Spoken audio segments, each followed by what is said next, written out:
Bom dia, crianças. Voltamos com o nosso livrinho de história, onde iremos fazer uma recapituladazinha, né? Uma revisão da contagem do tempo em diferentes calendários, né?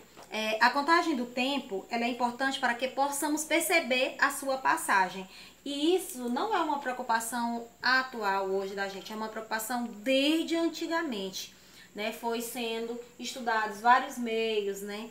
Inclusive, os meios utilizados naquela época eram o que? A natureza. O homem ele utilizou principalmente as estrelas, como nós sabemos, o Cruzeiro do Sul, à noite, eles se baseavam bastante, os primeiros navegadores. Se baseavam também, gente, pelo Sol, a posição do Sol, que é um conteúdo também que a gente estuda bastante, né?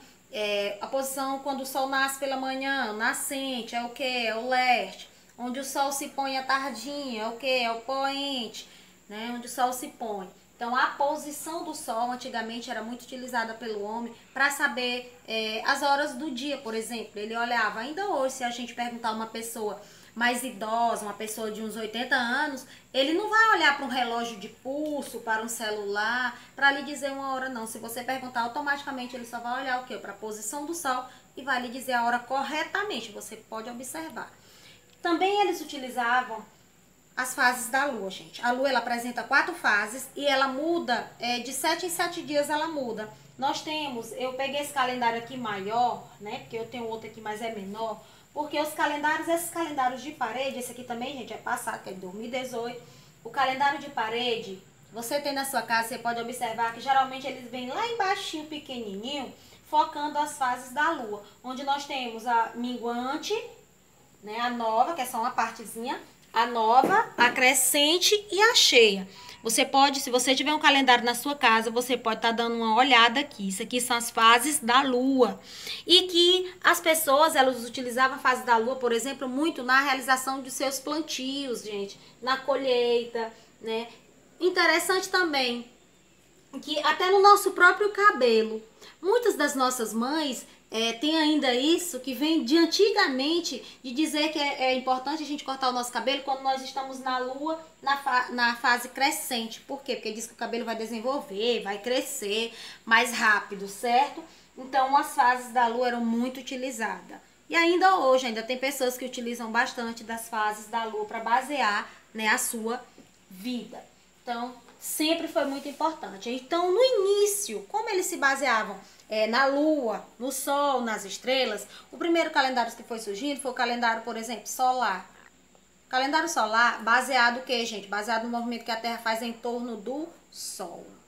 Certo? Que esse movimento dura 365 dias e 6 horas, que é o chamado movimento de translação. Depois nós temos também o calendário lunar. O calendário lunar, ele surgiu justamente aqui, nas fases da lua, que são 4 fases que a lua tem, e que essas fases, elas mudam de uma para outra, de 7 em 7 dias. E antes as pessoas baseavam muito sua vida na base da lua, já que nós não tínhamos naquela época um calendário formal como nós temos hoje. Então eles baseavam-se nesses recursos naturais, né, da natureza. Depois nós temos os maias, por exemplo. Os maias foram os povos que eles baseavam-se tanto no calendário lunar quanto no calendário solar. Eles baseavam-se nos dois. Depois vieram os egípcios, do outro lado, né? Os egípcios se baseavam o quê? No calendário o quê? No calendário solar. E os babilônicos, por exemplo, já se usavam o calendário lunar. Então, só para você ver que eram diferentes povos, né, que faziam uso desse calendário quando ele foi surgir. Depois, o calendário cristão, mesmo, quando foi sendo adotado pelos cristãos, tivemos diversos, né? Destacaram-se o calendário juliano e o calendário gregoriano. O calendário juliano, ele foi introduzido por Júlio César, né, um astrônomo, no século XIV a.C. E este calendário ele foi utilizado até aproximadamente o século XVI, certo, gente? Isso pelos cristãos. Já no século XVII foi introduzido pelo Papa Gregório o calendário gregoriano, para corrigir o calendário juliano, que tinha 10 dias a mais.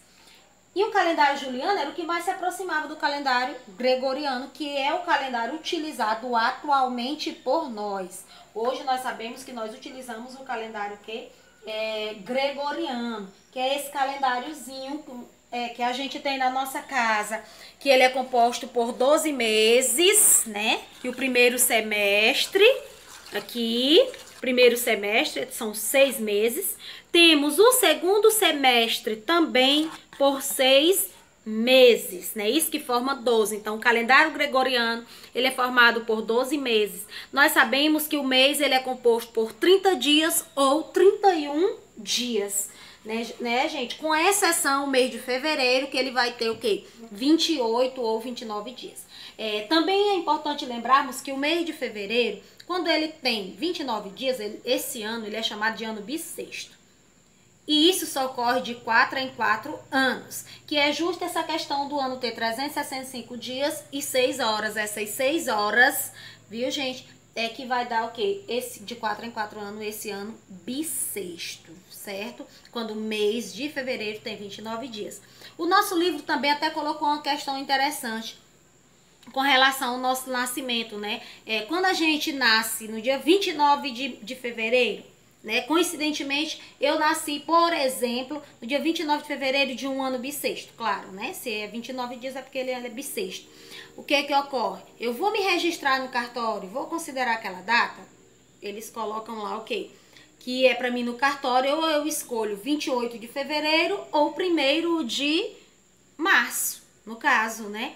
Para mim me registrar, para mim não ficar no 29, que ele só vai ocorrer de 4 em 4 anos. Certo? Fica a critério ir lá no cartório quando for se registrar, fazer o registro, né? Registrar, escolher, né, essa data correta. Depois nós temos os dias da semana. Nós sabemos que a semana no nosso calendáriozinho, né, gente, o gregoriano, ela tem 7 dias, a começar por domingo. O primeiro dia da semana é domingo e o último dia da semana é sábado, que são os 2 dias que a gente não vai à escola, né? Às vezes no sábado, né? Uma exceção. Aí os outros dias da semana, segunda-feira, terça-feira, quarta-feira, quinta-feira e sexta-feira, são os dias letivos, né? São os dias também que o nosso pai, que a nossa mãe saem para trabalhar, né? Os dias da semana. Geralmente, fim de semana, a gente passa em casa mais com a família da gente. Então, esse aqui é o quê? O nosso calendário gregoriano, que é organizado dessa forma, né? E hoje é importante, né? Porque nós hoje, nossa vida é em função, né? Nós nos organizamos de acordo com esse calendáriozinho. Por exemplo, calendário escolar, né? Eu sei que o ano letivo vai iniciar em fevereiro, que em julho eu tenho férias. Então, se em julho eu tenho férias, eu posso me programar uma viagem, programar uma consulta, programar algo de diferente. Por quê? Porque eu sei que eu não vou estar o quê? Trabalhando, por exemplo. Então, nós nos organizamos dessa forma. Depois também nós temos o calendário judaico, gente. O calendário judaico é utilizado pelos judeus. Esse calendário, os meses do ano, eles têm de 12 e 13 meses, certo? Não é como o nosso. O nosso gregoriano só são 12 meses fixos. O judaico não, ele tem 12 e 13 meses, certo? Varia. E os meses são baseados no ciclo da lua, viu? E o ano no ciclo solar. Então, para você ver, o judaico, né? Interessante. Eles ainda hoje utilizam o quê? Ó, as fases da lua, certo? No calendário deles. E também o sol, né? Que é na questão do ano. Então, prestar bastante atenção só nessa diferençazinha. Identificar o nosso calendário, que é o gregoriano, calendário utilizado atualmente. Essa diferença dos judeus, que tá bem aqui, por exemplo, o calendário judaico. Esse aqui é um exemplo de calendário judaico, né? Eles têm 12 e 13 meses e vão ser baseados principalmente aqui nessa questão do plantio. O calendário judaico, né? A linguagem deles lá também, certo? Não é no português, por isso que é dessa forma. Então, gente, agora vocês são convidados, né, a pegar o nosso livrinho. Deixa eu ver aqui na página 29 e 30 e fazer uma releitura novamente desse conteúdo. A atividadezinha nós já fizemos, já até inclusive corrigimos em sala de aula.